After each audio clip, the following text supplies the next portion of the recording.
আজকে valuation of গুডউইলের দেখো last যে মেথড আছে সেটা হচ্ছে ভ্যালুয়েশন অফ গুডউইলের লাস্ট যে মেথড সেটা হচ্ছে ক্যাপিটালাইজেশন মেথড।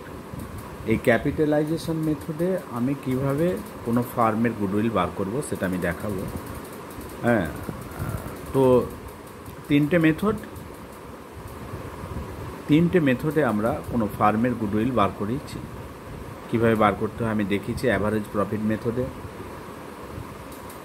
সেখানে দুটো পদ্ধতি ছিল অ্যাভারেজ মেথডে। অ্যাভারেজ প্রফিট মেথডে কী ছিল বলো? একটা ছিল সিম্পল অ্যাভারেজ মেথড, আর একটা ছিল ওয়েটেড অ্যাভারেজ মেথড। এই দুটো মেথডই আমরা কিভাবে ফার্মের গুডউইল বার করা হয় সেটা আমরা আলোচনাও করেছি, ফর্মুলা বলে দিয়েছি কীভাবে বার করতে হয়, প্লাস হচ্ছে আমরা ক্যালকুলেশন করে অঙ্ক দেখিয়ে দিয়েছি তোমাদেরকে। তোমরা প্র্যাকটিস করবে। আর নেক্সট দিনে তারপরের দিনে আমি করেছিলাম super profit method. Super profit মেথডে একটাই মেথড আছে, সুপার প্রফিটের একটাই পদ্ধতিতে কীভাবে কোনো ফার্মের গুডউইল বার করা হয় সেটাও আমরা আগের দিনে আলোচনা করেছি। আজকে আমি যেটা আলোচনা করব সেটা হচ্ছে লাস্ট মেথড ক্যাপিটালাইজেশন মেথড। মানে এখানে কোনো ফার্মের গুডউইল বার করতে গেলে তোমাকে এই যে আমি দেখাচ্ছি, দেখো এই যে এইখানে অঙ্কগুলো আছে ক্যাপিটালাইজেশন মেথডে যে অঙ্কগুলো দেয়া আছে, 43 থেকে অঙ্ক দেয়া আছে। দেখো তোমাদের এই অঙ্কতে দেয়া আছে। আমি তোমাদেরকে বলে দিয়েছিলাম যে এই পদ্ধতিতে অঙ্ক করতে গেলে তোমাদেরকে কি করে অঙ্কটা করবে না, কোনো ফার্মের কিভাবে গুডউইল বার করবে। আমি বলেছিলাম যে এখানে যে প্রফিট দেয়া থাকবে, কোনো ফার্মের একটা প্রফিট দেয়া থাকবে, সেই প্রফিটের একটা রেট অফ রিটার্ন দেওয়া থাকবে। সেই প্রফিটটাকে আমরা ক্যাপিটালাইজ করে নেব, নিয়ে কোনো ফার্মের যে নিট অ্যাসেট যেটা থাকবে সেই দুটোর ডিফারেন্স করলেই আমরা কোনো ফার্মের গুডউইল পেয়ে যাব। দেখো এখানে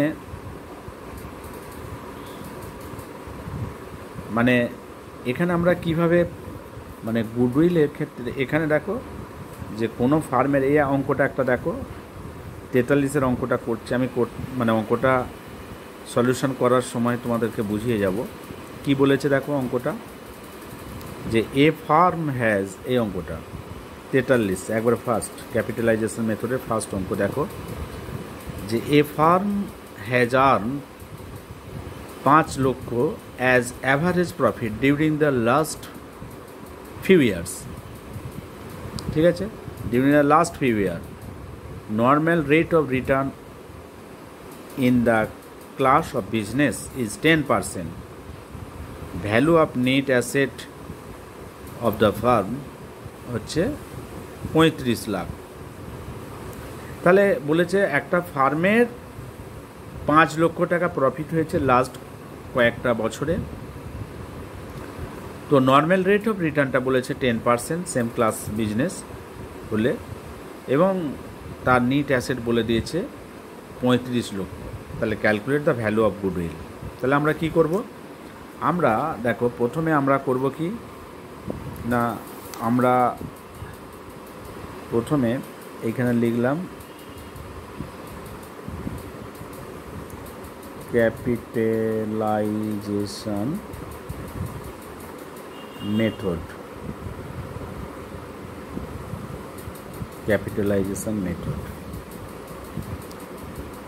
এই মেথডে আমরা কিভাবে গুডউইলটা বার করবে, আমরা অঙ্কটা তোমাকে বলে দিলাম যে ফার্ম আর্ন করেছে লাস্ট ফিউ ইয়ারে কত প্রফিট? 5 লক্ষ টাকা।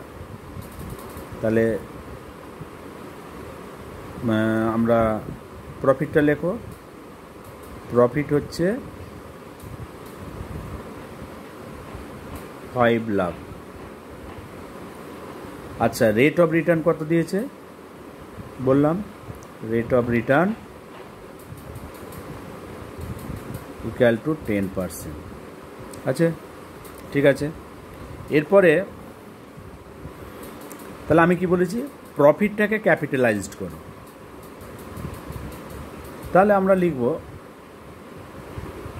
ক্যাপিটালাইজড প্রফিট ইকুয়াল টু কীভাবে করতে হবে, তাহলে 5 লক্ষ টাকা প্রফিট হয়েছে, তাহলে 5 lakh divide rate of return 10%, 100 দিয়ে করো, তাহলে এইটা হয়ে যাচ্ছে 50 লাখ। এইটা প্রফিটটাকে আমরা ক্যাপিটালাইজড করলাম, এখানে আমরা প্রফিটটাকে ক্যাপিটালাইজ করলাম, ঠিক আছে।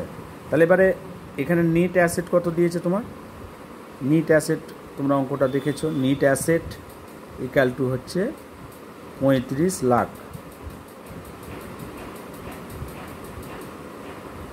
35 লাখ। তাহলে value of goodwill equal to কী হবে না, capitalised profit minus net asset. তাহলে ক্যাপিটালাইজড প্রফিট কত, 50 লাখ মাইনাস 35 লাখ, তাহলে কত হলো 15 লাখ। এইটা হয়ে গেল ওই ফার্মের গুডউইল। ক্লিয়ার? তাহলে এখানে আরেকবার তোমাদেরকে বলে দিচ্ছি, অঙ্কটাতে বলেছে কোনো ফার্ম লাস্ট ফিউ ইয়ারে 5 লক্ষ টাকা প্রফিট আর্ন করেছে, রেট অফ রিটার্ন বলে দিয়েছে 10%, আর ফার্মের নিট অ্যাসেট বলে দিয়েছে 35 লাখ। সেখান থেকে আমাদের ফার্মের গুডউইল বার করতে হবে। তাহলে আমরা প্রথমে যে প্রফিট আমি তোমাদেরকে দেখিয়ে দিলাম, যে প্রফিট দেওয়া ছিল given already 5 lakh, rate of return, তাহলে গিভেন প্রফিট হচ্ছে 5 লাখ, রেট অফ রিটার্ন হচ্ছে 10%, তাহলে ক্যাপিটালাইজড করো প্রফিটটাকে, তাহলে 5 লাখ ডিভাইডেড বাই 10 ইন্টু 100, যত পার্সেন্ট হবে সেটা ডিভাইড করবে, 100 দিয়ে মাল্টিপ্লাই করবে, 12% হলে 5 লাখ ডিভাইডেড বাই 12 ইন্টু 100। এইভাবে তোমার প্রফিটটাকে আমরা ক্যাপিটালাইজড করে নিলাম, দিয়ে আমার প্রফিট হয়ে গেল 5 লাখ টাকা। এইবার নিট অ্যাসেট কত আছে, 35 লাখ, তাহলে দুটো ডিফারেন্স, তাহলে value of goodwill equal to কি না, capitalised profit minus net asset, তাহলে 15 লাখ, 15 লাখ হয়ে গেল তোমার ফার্মের গুডউইল। ওকে, বুঝতে পেরেছ? এইটা 43 অঙ্ক, ঠিক আছে।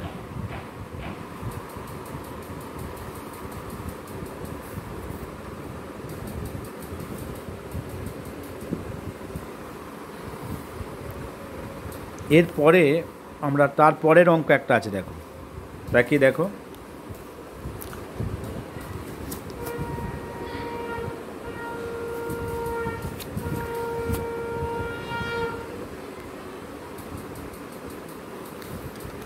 পরে আমরা অঙ্কটায় চলে আসছি, দাঁড়াও,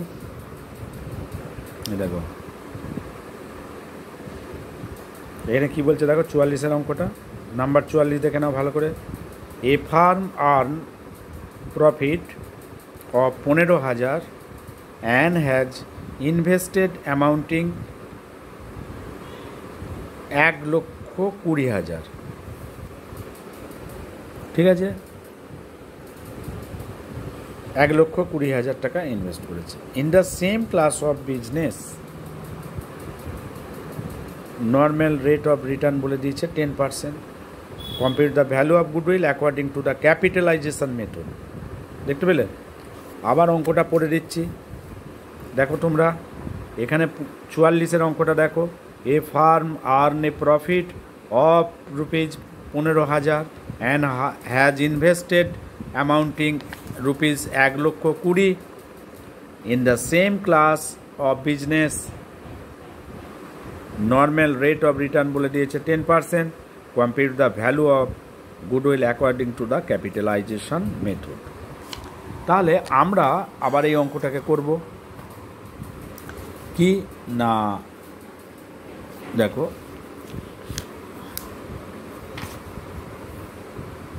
অঙ্কটা হচ্ছে 44 নম্বরের অঙ্ক।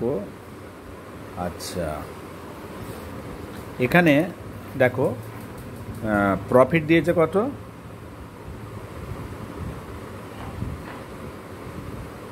প্রফিট হচ্ছে ইকুয়াল টু রুপিস 15,000 দিয়েছে। আচ্ছা, রেট অফ রিটার্ন দিয়েছে কত? 10%। নর্মাল রেট অফ রিটার্ন 10% দিয়ে দিয়েছে। ঠিক আছে, এইবারে আমরা এখানে প্রফিটটাকে ক্যাপিটালাইজড করব।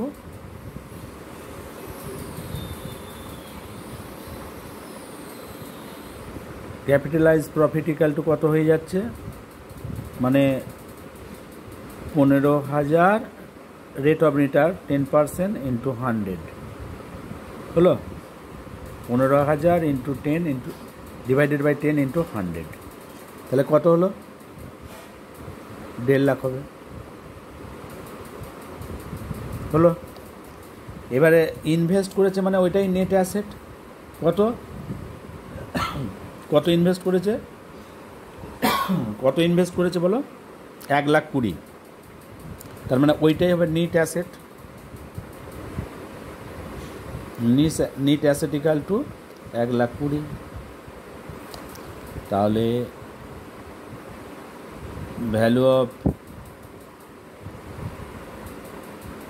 গুডউইল ইকাল টু হয়ে যাবে capitalized profit 1.5 lakh minus net asset 1,20,000। তার মানে হয়ে গেল 30,000 হলো ওই ফার্মের গুডউইল। ওকে, একবারে জলের মতো অঙ্ক, কিছু নেই। এই অঙ্কগুলো শর্ট কোশ্চেনে পড়ে 2 নম্বর করে, আগেও বলেছি আবারও বলছি। তবে এই অঙ্কগুলো শর্ট কোশ্চেনে যেমন পড়ে, তার সঙ্গে তোমার অনেকেই অ্যাডমিশন রিটায়ারমেন্টের অনেক অঙ্ক থাকে, সেই অঙ্কের সাথে লিঙ্ক থাকে। কোনো জায়গায় কিছু অঙ্ক দিয়ে দেয়, সুপার প্রফিট, অ্যাভারেজ প্রফিট মেথডে গুডউইলটা বার করে নিয়ে তোমাকে অঙ্কটা করতে হয়। তাহলে সেই সব জায়গাতে এটার মূল্য আছে, অতএব তোমাকে এটা জানতে হবে ভালো করে। এরপরে আবার আমরা চলে আসছি পরের অঙ্কটাতে। দেখো, আমরা 44-এর অঙ্ক হয়ে গেল। এরপরে তুমি 45-এর অঙ্কটা তোমরা দেখো, পরিষ্কার করে দেখো। 45-এর অঙ্কটা বলেছে the average profit of the farm is 1,20,000। Average profit of the firm হচ্ছে 1,20,000। ইট হ্যাজ ট্যাঞ্জিবল অ্যাসেট বলেছে কত? ইট হ্যাজ ট্যাঞ্জিবল অ্যাসেট হচ্ছে amounting rupees 10 lakh and outside liabilities amounting rupees 3 lakh. The normal rate of return বলে দিয়েছে 10%। অঙ্কটা আবারও বলে দিচ্ছি। Average profit of the firm 1,20,000। It has tangible asset amounting rupees 10 lakh. 10 লাখের ট্যাঞ্জিবল অ্যাসেট আছে, and outside liabilities amounting 3 lakh. 3 lakh একটা আউটসাইড লায়াবিলিটিস আছে। নর্মাল রেট অফ রিটার্ন বলে দিয়েছে 10%। Compute the value of goodwill by capitalization of average profit method.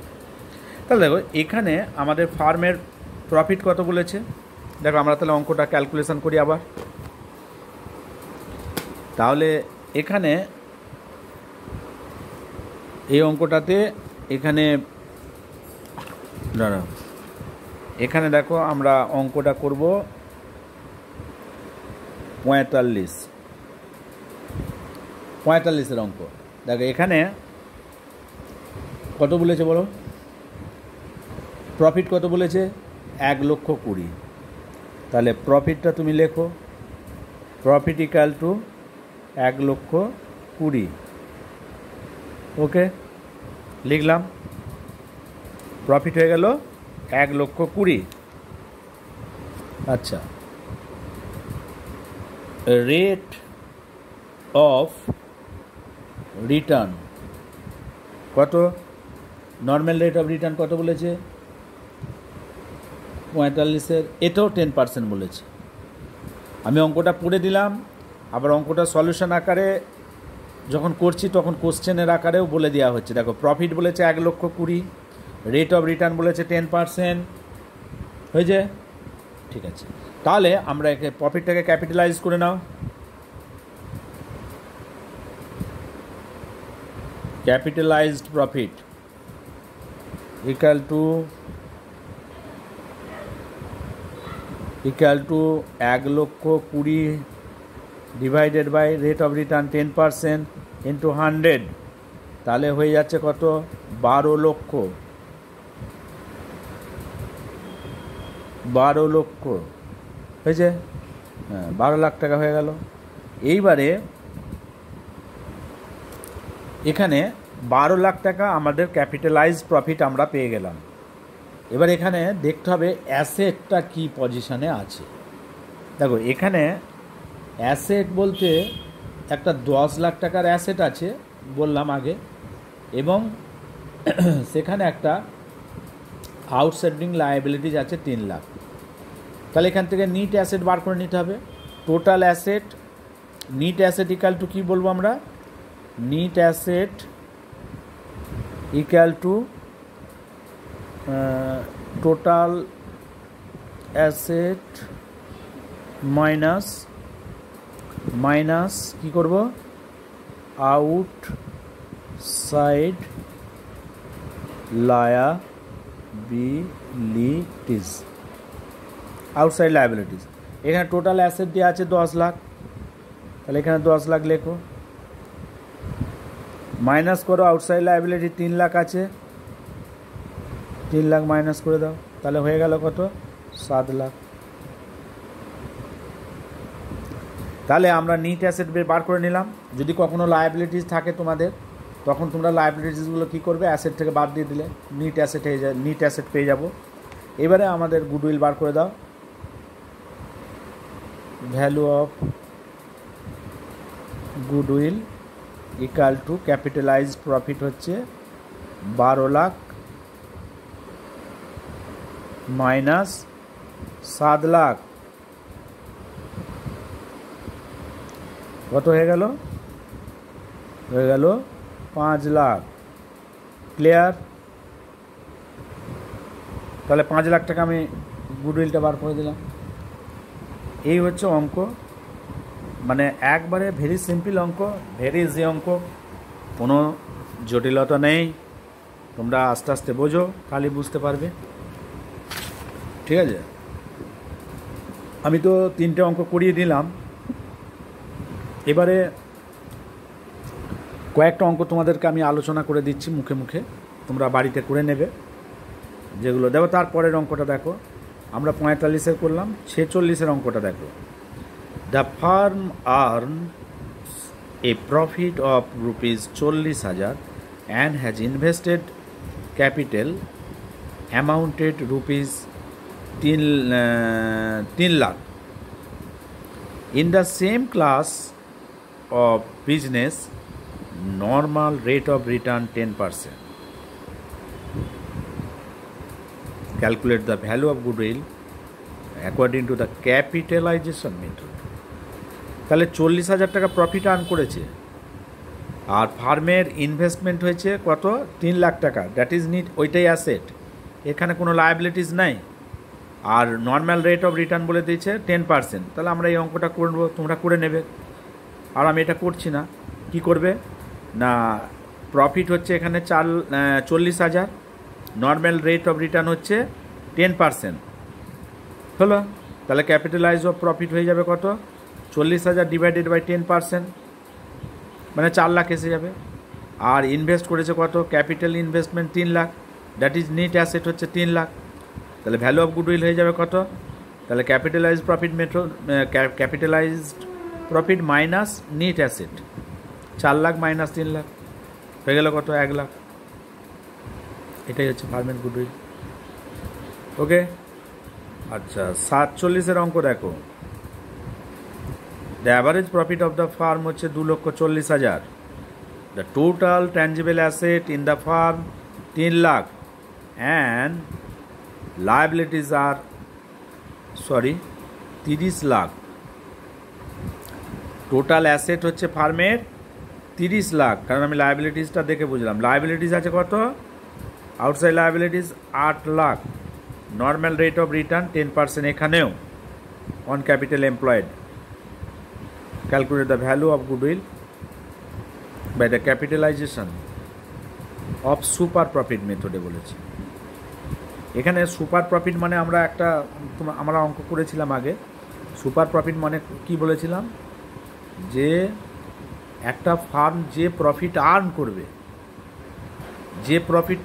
করবে সেই profit থেকে normal প্রফিটটা বাদ দিয়ে দাও, দ্যাট ইজ সুপার প্রফিট।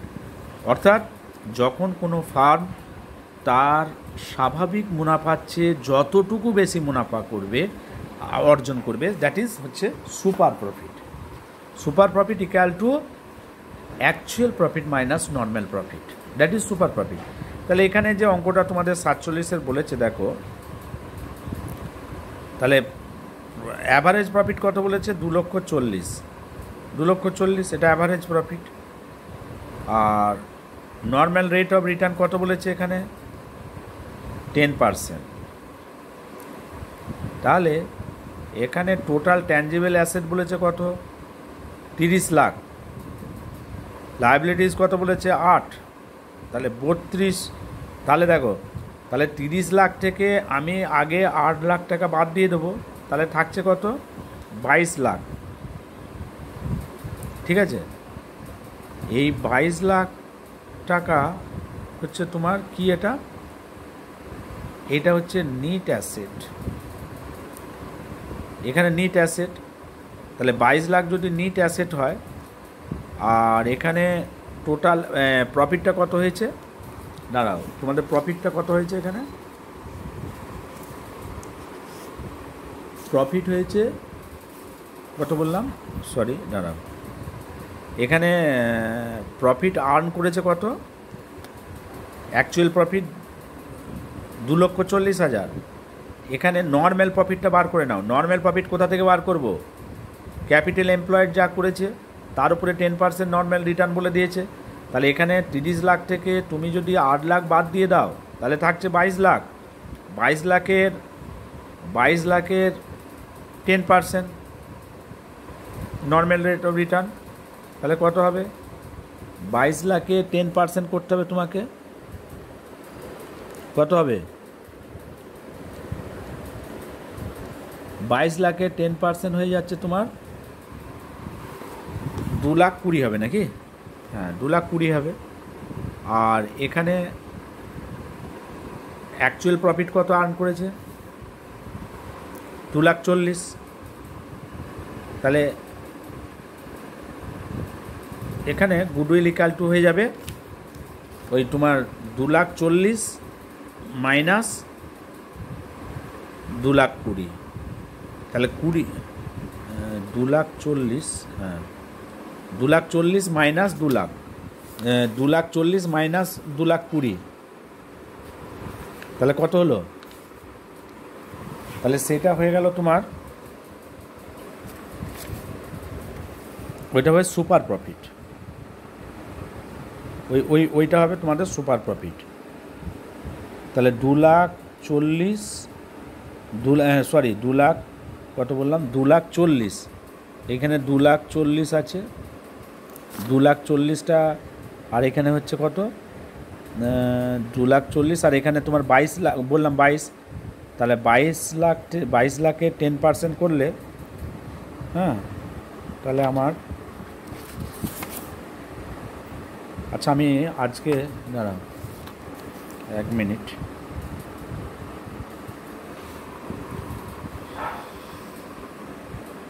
এটা আমি পরেই বলে দিচ্ছি তোমাদেরকে, আজকে এই পর্যন্তই রাখছি, ঠিক আছে, এই পর্যন্তই থাক, পরের দিন আমি এই অঙ্কটা করে দিচ্ছি।